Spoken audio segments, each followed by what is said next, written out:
Open your eyes, അവൻ പതിയെ പറഞ്ഞു. ഉം. അവളില്ല എന്നുള്ള അർത്ഥത്തിൽ മൂളി. കുഞ്ഞാ, അവൻ അവളുടെ കാതിലൊന്ന് നുണഞ്ഞുകൊണ്ട് വിളിച്ചതും അവൾ അവൻ്റെ ശരീരത്തിൽ അമർത്തിപ്പിടിച്ചു. ഈച്ച, അവൾ അറിയാതെ വിളിച്ചുപോയി. അത് കേട്ട് അവൻ ചിരിച്ചു. എന്നോട് നീ ഒന്നിനും വാശി കാണിക്കരുത് കുഞ്ഞാ. നീ എന്നോട് വാശി കാണിക്കുമ്പോൾ എനിക്ക് അതിനേക്കാൾ വാശിയുണ്ടാകും. നീ എനിക്ക് തരില്ല എന്ന് പറയുമ്പോൾ അത് നിന്നിൽ നിന്ന് നേടിയെടുക്കാൻ എനിക്ക് തോന്നും. നീ എന്നെ വിളിക്കില്ല എന്ന് പറയുമ്പോൾ അത് നിന്നെക്കൊണ്ട് വിളിപ്പിക്കാൻ എനിക്ക് തോന്നും. അതുകൊണ്ട് എന്നോട് നീ വാശി കാണിക്കരുത് കുഞ്ഞാ. ഇച്ചായൻ ചീത്തയാ. ചില കാര്യങ്ങളിൽ ഇച്ചായൻ നീ വിചാരിക്കുന്നതിനേക്കാൾ ചീത്തയാണ്. അത് നിനക്ക് മനസ്സിലാകും. അതുവരെ എൻ്റെ കൊച്ച് റെസ്റ്റ് എടുത്തോ. പിന്നെ അങ്ങോട്ട് റെസ്റ്റ് എടുക്കാൻ പറ്റിയില്ലെങ്കിലോ? കുസൃതിയോടെ പറഞ്ഞതും അവൾ കണ്ണുകൾ തുറന്ന് അവനെ നോക്കി. അവൾ നോക്കുന്നത് കണ്ടതും അവൻ പുരികം പൊക്കി എന്താന്നുള്ള അർത്ഥത്തിൽ അവളോട് ചോദിച്ചു. ഇച്ചായനേക്കാൾ ചീത്തയാണ് ഇച്ചായൻ്റെ ഭദ്ര. അത് ഇച്ചായനും ഒരിക്കൽ മനസ്സിലാകും. അവൾ ചിരിച്ചുകൊണ്ട് പറഞ്ഞതും അവൻ സംശയത്തോടെ അവളെ നോക്കി. എന്തേ, വിശ്വാസം വരുന്നില്ലേ? അവൾ കുറുമ്പോട് ചോദിച്ചു. പേടിപ്പിക്കുവാണോ? അവൻ ചിരിയോട് ചോദിച്ചു. ഏയ്, പേടിപ്പിക്കുമൊന്നുമല്ല, ഞാൻ പറഞ്ഞതാ ഇച്ചായനെ ഒന്ന് ഓർമ്മിപ്പിക്കാൻ. അവൾ ചിരിച്ചുകൊണ്ട് പറഞ്ഞു. ഓഹോ, അങ്ങനെയാണോ? അവൻ പറഞ്ഞുകൊണ്ട് അവളുമായി കട്ടിലിലേക്ക് കിടന്നു. ഇച്ചായ, അവൾ തൻ്റെ മുകളിൽ കിടക്കുന്ന ഡിന്നിയെ തള്ളി മാറ്റാൻ ശ്രമിച്ചുകൊണ്ട് വിളിച്ചു. എന്തേ, പേടിയാകുന്നോ? അവൻ ചിരിച്ചുകൊണ്ട് ചോദിച്ചു. എനിക്ക് പേടിയൊന്നുമില്ല. പിന്നെന്തിനാ എന്നെ തള്ളി മാറ്റുന്നത്? അവൻ കുറുമ്പോട് ചോദിച്ചുകൊണ്ട് അവളുടെ ഇടുപ്പിൽ പിടിമുറുക്കി. ഇച്ചായ, വേണ്ട, അവൾ അവനെ നോക്കി പറഞ്ഞു. അതിന് ഞാനൊന്നും ചെയ്തില്ലല്ലോ. അവൻ ചിരിച്ചുകൊണ്ട് അവളോട് തിരികെ പറഞ്ഞു. ഇച്ചായൻ്റെ നോട്ട് ശരിയല്ല. അവൻ്റെ കണ്ണുകൾ അവളുടെ ചുണ്ടിലേക്കാണെന്ന് മനസ്സിലാക്കിക്കൊണ്ട് അവൾ കുറുമ്പോടെ പറഞ്ഞു. അല്ലെങ്കിലും ഞാൻ നിന്നെ നോക്കുന്നത് അത്ര ശരിയായ അർത്ഥത്തിലൊന്നുമല്ല. അവനും ചിരിച്ചു. അയ്യേ വഷളൻ, മാറങ്ങോട്ട്. അവൾ അവനെ തള്ളിമാറ്റി എഴുന്നേൽക്കാൻ തുടങ്ങിയതും അവൻ ബലമായിട്ട് അവളെ അവിടേക്ക് തന്നെ പിടിച്ചു കിടത്തി. ഇച്ചായ, കളിക്കല്ലേ, അവൾ അവൻ്റെ മുഖത്തേക്ക് നോക്കി പറഞ്ഞു. എന്നാൽ അത് കേട്ട് ചിരിച്ചുകൊണ്ട് അവൻ അവളുടെ കഴുത്തിലേക്ക് മുഖം അമർത്തി. അവളൊന്ന് ഏങ്ങിക്കൊണ്ട് അവൻ്റെ തലമുടിയിൽ പിടുത്തമിട്ടു. എന്ത് മണമാടി നിനക്ക്, ഇങ്ങനെ കിടക്കാൻ തോന്നുവാ? അവൻ പറയുന്നതിനോടൊപ്പം അവളുടെ കഴുത്തിൽ ചുണ്ടുകൾ ചേർത്തു. ഇച്ഛ, അവൾ ഒന്നുകൂടി അവനെ ചേർത്ത് പിടിച്ചു. കുഞ്ഞാ, അവൻ അവളുടെ കവളിൽ ഒന്നുകൂടി ചുണ്ടുകൾ ചേർത്തുകൊണ്ട് വിളിച്ചതും അവൾ അവൻ്റെ മുഖത്തേക്ക് നോക്കി പുഞ്ചിരിച്ചു. അവൻ അവളുടെ കഴുത്തിലേക്ക് വീണ്ടും മുഖം പൊഴുത്തി. അവൾ ചിരിയോടെ അവൻ്റെ തലയിൽ തലോടിക്കൊണ്ട് അവൻ്റെ നെറ്റിയിൽ ചുണ്ടുകൾ ചേർത്തു. പെട്ടെന്ന് അവൻ്റെ കരങ്ങൾ തൻ്റെ മാറിൻ്റെ മുകളിൽ കൂടി തഴുകുന്നത് അവൾ അറിഞ്ഞു. അവൾ പെട്ടെന്ന് അവൻ്റെ കൈകളിൽ പിടുത്തമിട്ടു. എന്നെ തടയല്ലേ ഭദ്രേ. അവൻ്റെ സ്വരം ആർദ്രമായിരുന്നു. അവൻ്റെ കരങ്ങൾ അവളുടെ മാറിൽ അമർന്നു. ചുണ്ടുകൾ അവളുടെ കഴുത്തിൽ അലഞ്ഞു. അവളൊന്ന് ഏങ്ങിപ്പോയി. കഴുത്തിൽ നിന്നും അവൻ്റെ ചുണ്ടുകൾ അവളുടെ ചെവിയിലേക്ക് നീണ്ടു. അവിടെ പതിയെ ഒന്ന് കടിച്ചു വിട്ടു. ഇച്ഛാ, അവൾ ദയനീയമായി വിളിച്ചു. എന്തേലും തോന്നുന്നുണ്ടോ ഭദ്രേ? അവൻ പതിയെ ചോദിച്ചതും അവളൊന്ന് മൂളി. എന്താ തോന്നുന്നേ?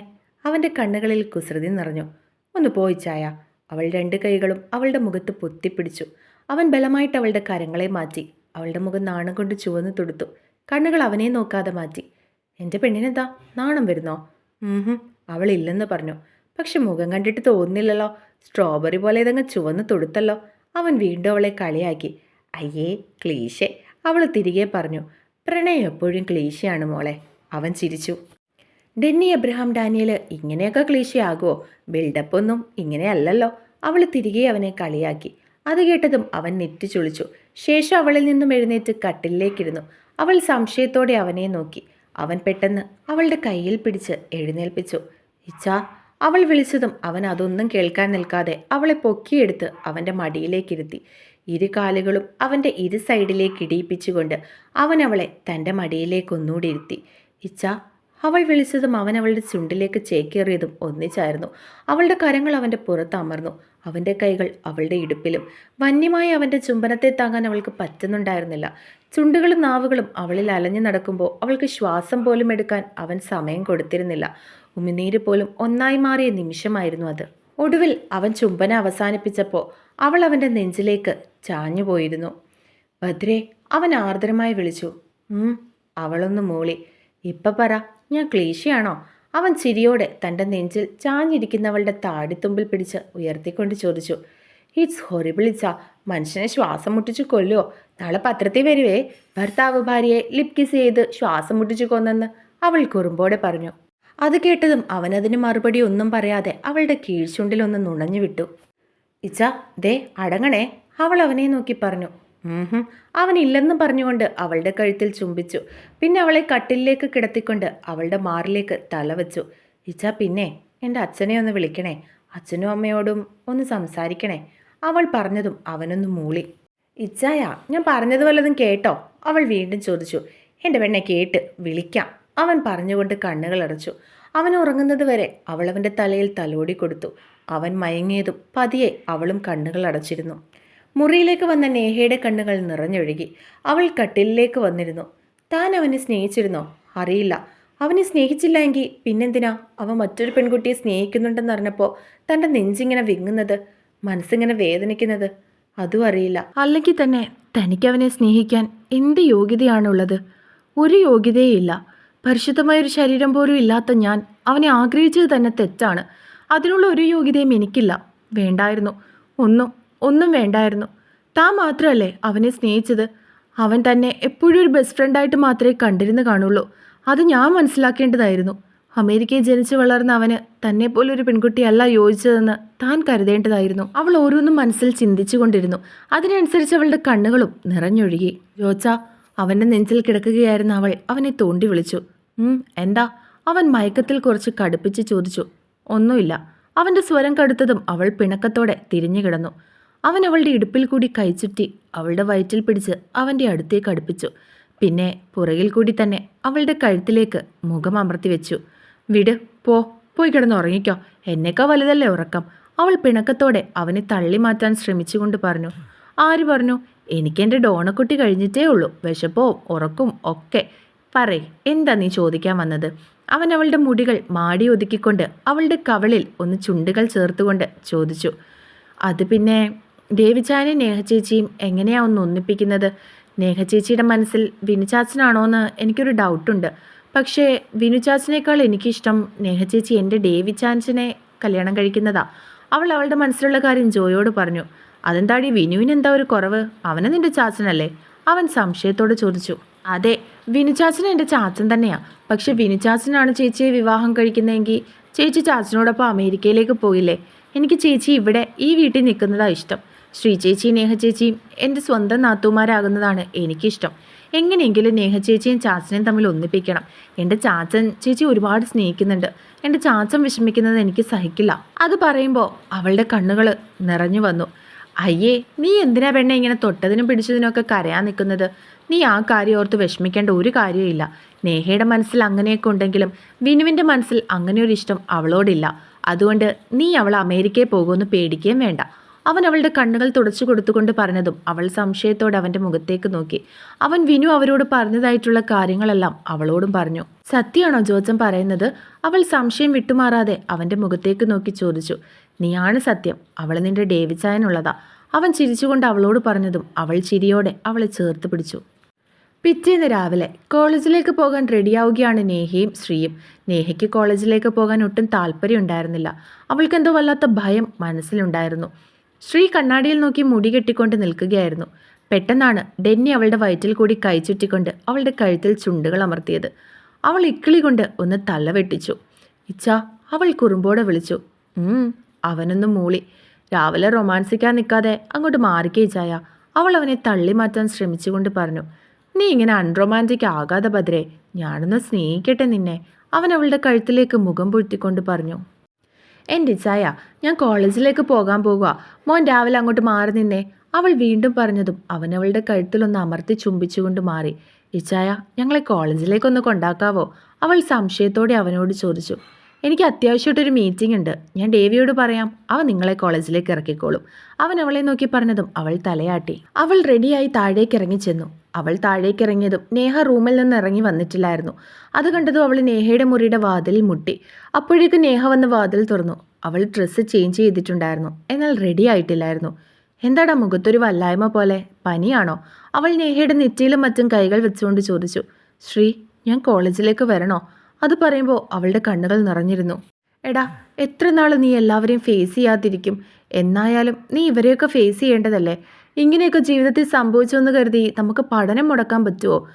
നിന്റെ പഠിപ്പ് മുടങ്ങിപ്പോകാതിരിക്കാൻ വേണ്ടിയിട്ടല്ലേ ആൻറ്റി നിന്നെ ഇവിടെ ആക്കിയിട്ട് പോയത്? അതുകൊണ്ട് ഇങ്ങനെ ആലോചിച്ച് തളർന്നിരിക്കാതെ റെഡിയായിട്ട് വന്നേ. ശ്രീ അവളെ സമാധാനിപ്പിക്കാൻ ശ്രമിച്ചുകൊണ്ട് പറഞ്ഞു. എനിക്കെല്ലാം അറിയാം ശ്രീ. ഞാൻ ഇതെല്ലാം എൻ്റെ മനസ്സിനെ പറഞ്ഞ് പഠിപ്പിക്കാൻ ശ്രമിക്കുന്നുണ്ട്. പക്ഷേ എന്തുകൊണ്ടോ എനിക്കതിന് കഴിയുന്നില്ല. പലപ്പോഴും ധൈര്യം ക്ഷയിച്ചു പോകുന്നത് പോലെ, കൂടെ ഉണ്ടായിരുന്നവർ പോലും അകന്ന് ഞാൻ ഒറ്റയ്ക്കായി പോകുന്നത് പോലെ തോന്നുവാടാ. ഇനി ഞാൻ എന്താ ചെയ്യേണ്ടതെന്ന് പോലും എനിക്കറിയില്ല. മനസ്സ് മുഴുവൻ ശൂന്യമാണ്. ഒന്നിനും തോന്നുന്നില്ല. അവളുടെ കണ്ണുകൾ നിറഞ്ഞു. നീ ഒന്നും ഓർത്ത് പേടിക്കണ്ട. നിന്റെ ഒപ്പം എല്ലാത്തിനും ഞാനുണ്ടാകും. ഞാൻ നിന്റെ കൂടെയുള്ള നിമിഷങ്ങളൊന്നും നിന്റെ ഈ കണ്ണുകൾ നിറയാൻ ഞാൻ സമ്മതിക്കില്ല. അവൾ അവളുടെ കണ്ണുകൾ തുടച്ചു കൊടുത്തുകൊണ്ട് പറഞ്ഞതും നേഹ അവളെ ഇറുക്കി കെട്ടിപ്പിടിച്ചുകൊണ്ട് പൊട്ടിക്കരഞ്ഞു. ശ്രീ അവളുടെ തലയിൽ തലോടി അവളെ ആശ്വസിപ്പിച്ചുകൊണ്ടിരുന്നു. ദേ നോക്കിക്കേ, നീ ഒന്നുകൊണ്ടും വിഷമിക്കണ്ട.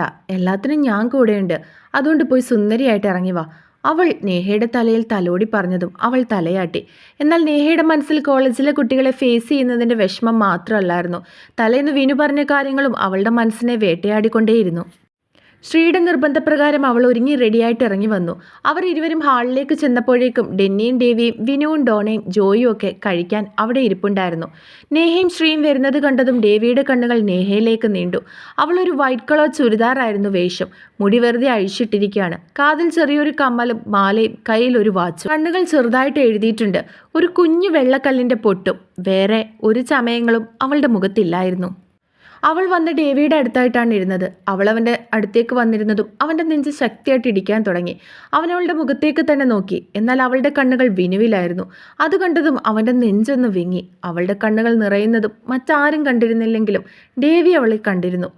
അവളുടെ ഇടത് കൈ ടേബിളിൽ വെച്ചിട്ടുണ്ടായിരുന്നു. അവളുടെ കണ്ണുകൾ നിറയുന്നത് കണ്ടതും അവൻ്റെ കൈകൾ അവളുടെ കൈകളിലേക്ക് നീണ്ടു. പെട്ടെന്ന് അവളുടെ ഇടത് കൈക്ക് മുകളിൽ അവൻ്റെ കരങ്ങൾ പതിഞ്ഞതും അവൾ ഞെട്ടി അവൻ്റെ മുഖത്തേക്ക് നോക്കി. അവൻ അവളെ നോക്കി പുഞ്ചിരിച്ചുകൊണ്ട് കണ്ണ് ചിമ്മി കാണിച്ചു. അവളും അവനെ നോക്കിയൊന്ന് പുഞ്ചിരിച്ചു. ഡെന്നിയുടെ അടുത്തായിട്ടാണ് ശ്രീ ഇരുന്നത്. അവൾ അടുത്ത് വന്നിരുന്നപ്പോൾ മുതൽ ഡെന്നിയിൽ കുസൃതിച്ചിരിയാണ്. ശ്രീ അവനെ ചുണ്ടുകൾ കൂർപ്പിച്ച് നോക്കുന്നുണ്ട്. കുറച്ച് നിമിഷങ്ങൾ കഴിഞ്ഞതും അവന് ഒരു കുസൃതി തോന്നി. അവൻ അവളുടെ തുടയിൽ ചെറുതായിട്ടൊന്ന് പിച്ചി. ആ പെട്ടെന്നുള്ള അവൻ്റെ പ്രവൃത്തിയിൽ അവൾ അലറി. എന്താ എന്താ മോളെ, എന്തു പറ്റി? ഡെന്നിയുടെ മമ്മി അവളുടെ നിലവിളി കേട്ട് ആവലാതിയോട് ചോദിച്ചു. എല്ലാവരുടെയും കണ്ണുകൾ അവളിലേക്ക് നീണ്ടു. അത് കണ്ടതും അവൾ എല്ലാവരെയും നോക്കിയൊന്ന് ചിരിച്ചു കാണിച്ചു. എന്തു പറ്റിയതാ ശ്രീ ചേച്ചി? ഡോണ സംശയത്തോട് ചോദിച്ചു. അത് കാലൊന്ന് ഉളുക്കി, അവൾ പെട്ടെന്ന് പറഞ്ഞു. ഓ ഇതായിരുന്നോ? നിലവിളി കേട്ടപ്പോൾ പേടിച്ചു പോയല്ലോ. വിനു അവളെ നോക്കി പറഞ്ഞതും അവൾ ചിരിച്ചു കാണിച്ചു. പിന്നെ എല്ലാവരും കഴിക്കുന്നതിൽ ശ്രദ്ധ കേന്ദ്രീകരിച്ചു. ശ്രീയാണെങ്കിൽ ആരും കാണാതെ ഡെന്നിയെ നോക്കി പേടിപ്പിക്കുന്നുണ്ട്. എന്നെ നോക്കി വെള്ളം ഇറക്കിക്കൊണ്ടിരിക്കാതെ അങ്ങോട്ട് കഴിക്കു പെണ്ണേ, അവൻ അവളോട് പതിയെ പറഞ്ഞു. എനിക്ക് നല്ലതുപോലെ വേദനിച്ചു. അവളും പതിയെ അവനോട് പറഞ്ഞു. ആണോ? അവിടെ കരുനീലിച്ച് കാണുമോടി? അവൻ കുസൃതി ചിരിയോടെ ചോദിച്ചു. എന്താ രണ്ടുകൂടി ഒരു രഹസ്യം പറിച്ചില്? ചേച്ചിയുടെ കാലിൻ്റെ ഉളുക്കിന് ചാച്ചനാണോ കാരണം? ഡോണ ചിരിയോടെ ചോദിച്ചു. ഡി മിണ്ടാതിരുന്ന് കഴിച്ചിട്ട് കോളേജിൽ പോകാൻ നോക്ക്. അവൾ ചോദിക്കുന്നത് കേട്ടതും ജോ അവളെ നോക്കി പറഞ്ഞു. അത് കേട്ട് അവൾ അവനെ ഒന്ന് നോക്കി പേടിപ്പിച്ചിട്ട് മുഖം വീർപ്പിച്ചു വെച്ചുകൊണ്ട് ആഹാരം കഴിക്കാൻ തുടങ്ങി. ആഹാരമൊക്കെ കഴിഞ്ഞതിന് ശേഷം ഡേവിയാണ് നേഹയും ശ്രീയും കോളേജിലേക്ക് കൊണ്ടാക്കിയത്. വൈശുവും വൈകിയും സെയിം കോളേജിലായതുകൊണ്ട് ഡേവിയുടെ ഒപ്പം തന്നെയാണ് അവരും പോയത്. ജോയാണ് ഡോണയെ കോളേജിൽ കൊണ്ടാക്കാൻ പോയത്. ശ്രീ എല്ലാവരും എന്നെ നോക്കുന്നത് പോലെ അവൾ ശ്രീയുടെ കയ്യിൽ അമർത്തി പിടിച്ചുകൊണ്ട് പറഞ്ഞു. ഒന്നുമില്ല, അതൊക്കെ നിന്റെ തോന്നലാണ് നേഹ. വൈശു അവളെ സമാധാനിപ്പിക്കാൻ ശ്രമിച്ചുകൊണ്ട് പറഞ്ഞു. എന്നാൽ കോളേജിൽ പല കുട്ടികളും അവളെ തന്നെ നോക്കുകയായിരുന്നു. അത് കണ്ടതും അവൾക്കാകെ വല്ലാതെ തോന്നി. നേഹ നോക്കിക്കേ, നമ്മൾ എപ്പോഴും ബോൾഡായിരിക്കണം. അവർ നോക്കുന്നെങ്കിൽ നോക്കിക്കോട്ടെ. അവർക്ക് കണ്ണുള്ളതുകൊണ്ടല്ലേ അവർ നോക്കുന്നത്. കണ്ണ് കഴിക്കുമ്പോൾ അവർ നോക്കുന്നതും അങ്ങ് നിർത്തിക്കോളും. പിന്നെ നീ അറിഞ്ഞുകൊണ്ട് ചെയ്തതൊന്നുമല്ല. നിന്നോടങ്ങനെ ചെയ്തവനാണ് തലയും മുണ്ടിട്ട് നടക്കേണ്ടത്, അല്ലാതെ നീയല്ല. അതുകൊണ്ട് നീ വന്നേ. ശ്രീ അവളുടെ കൈകൾ പിടിച്ചുകൊണ്ട് പറഞ്ഞു. ശ്രീ പറഞ്ഞതാ ശരി. നീ ഇപ്പോൾ ധൈര്യം കാണിക്കേണ്ട സമയമാണ്. ഇങ്ങനെ തളർന്നു പോകരുത്. നിനക്ക് ഇടവും വലവും ഒക്കെ ഞങ്ങൾ കൂട്ടായിട്ടുണ്ട്. പിന്നെ നീ എന്തിനിങ്ങനെ വിഷമിക്കുന്നത്? വാ, വൈകി അവളോട് പറഞ്ഞു. അതൊക്കെ കേട്ടതും അവൾക്കൊരു ധൈര്യം തോന്നി. അവൾ അവരോടൊപ്പം നടന്നു. ഹലോ! പെട്ടെന്ന് പുറകിൽ നിന്നും ആരോ കൈകൊട്ടി വിളിച്ചതും അവർ 4 പേരും അവിടെ നിന്നു. ജസ്റ്റിൻ! പുറകിൽ കുടിലമായി ചിരിച്ചുകൊണ്ട് നിൽക്കുന്ന ജസ്റ്റിനെ കണ്ടതും നേഹ പേടിയോടെ ശ്രീയുടെ കൈകളിൽ മുറുക്കി പിടിച്ചു. നീ പേടിക്കാതിരിക്കുക, ഞാനില്ലേ. അവളുടെ പേടി കണ്ടതും ശ്രീ പറഞ്ഞു. എന്താണ്, കുറേ ദിവസമായാലോ കോളേജിലേക്ക് വന്നിട്ട്? എവിടെയായിരുന്നു? അവനും അവൻ്റെ വാലുകളും അവരുടെ അടുത്തേക്ക് നടന്നുകൊണ്ട് പറഞ്ഞു. എല്ലാം നിന്നെ ബോധിപ്പിക്കണമെന്നുണ്ടോ? ശ്രീ കൈകൾ മാറിൽ കെട്ടി ദേഷ്യത്തോട് ചോദിച്ചു. ഓ, ശ്രീഭദ്ര മേഡം ആകെ കലപ്പിലാണല്ലോ. അവൻ പുച്ഛത്തോടെ അവളെ അടിമുടി നോക്കി പറഞ്ഞു. അതിനവരൊന്നും മിണ്ടിയില്ല. എന്നാലും ഞാൻ അതല്ല ആലോചിക്കുന്നത്. എത്രയൊക്കെ കൂട്ടുകാരിയാണെന്ന് പറഞ്ഞാലും സ്വന്തം ഭർത്താവിൻ്റെ കൂടെ കിടന്നവളെ ഇങ്ങനെ എങ്ങനെയാ കൂടെ കൊണ്ടു നടക്കാൻ പറ്റുന്നതെന്നാ ജസ്റ്റിൻ അവരെ കളിയാക്കിക്കൊണ്ട് പറഞ്ഞു. അത് കേട്ടതും നേഹയുടെ കണ്ണുകൾ നിറഞ്ഞു വന്നു. എടാ, നീ അങ്ങനെ പറയരുത്. ഇവള് കൂടെ കിടത്തിയവനെയാണ് മറ്റവള് കെട്ടിയത്. അപ്പം ന്യായ ഇവൾക്കാണ്. അതിലൊരുത്തൻ നേഹയെ ചൂണ്ടി പറഞ്ഞപ്പോഴേക്കും നേഹ വിങ്ങിപ്പൊട്ടിയിരുന്നു. ഡാ, അത് കേട്ടതും ശ്രീ അവൻ്റെ കവളിൽ ആഞ്ഞടിച്ചു. ഡി, അവനെ തല്ലിയത് കണ്ടതും ജസ്റ്റിൻ അവളുടെ കവളിൽ കുത്തിപ്പിടിച്ചുകൊണ്ട് അവൻ്റെ അടുത്തേക്ക് അടുപ്പിച്ചു. അവൾ അവൻ്റെ കയ്യിൽ കിടന്ന് കുതറി. വൈശുവും വൈകിയും അവൻ്റെ കയ്യിൽ പിടിക്കാൻ പോയപ്പോഴേക്കും രണ്ടവന്മാര് വന്ന് അവരെയും പിടിച്ചു വെച്ചു. നേഹ എന്ത് ചെയ്യണമെന്നറിയാതെ എല്ലാവരെയും നോക്കി. എന്നാൽ ജസ്റ്റിനെ പേടിച്ച് ആരും അവനെ എതിർക്കാൻ നിൽക്കില്ലായിരുന്നു. നേഹ ഒരു ആശ്രയം എന്ന പോലെ കണ്ണുകൾ നിറച്ചുകൊണ്ട് ചുറ്റിനും നോക്കി. എന്താടി, ഓവർ ഷോ കാണിക്കുവാണോ നീ? നിന്റെ ഭർത്താവ് ഡെന്നി ഉണ്ടല്ലോ, അവനോട് കാണിച്ചാൽ മതി നിന്റെ ഷോയൊക്കെ. അവന് നിന്നോട് ആത്മാർത്ഥ പ്രണയം നിറഞ്ഞു തുളുമ്പുന്നത് കൊണ്ട് അതൊക്കെ കണ്ടോണ്ട് നിൽക്കുമായിരിക്കും എന്ന് കരുതി എൻ്റെ അടുത്ത് നിന്റെ ഷോ ആയിട്ട് വന്നാലുണ്ടല്ലോ. അവൻ ബലമായിട്ട് അവളുടെ കവിളിൽ കുത്തിപ്പിടിച്ചുകൊണ്ട് തന്നെ പറഞ്ഞു. വേദന കാരണം അവളുടെ കണ്ണുകൾ നിറഞ്ഞു വന്നു. പെട്ടെന്ന് ആരുടെയോ ശക്തമായി ചവിട്ടേറ്റ് അവൻ താഴേക്ക് വീണു. അവനെ കണ്ട് വൈശുവിനെയും വൈകിയും പിടിച്ചിരുന്നവന്മാരുടെ കൈകൾ അയഞ്ഞു.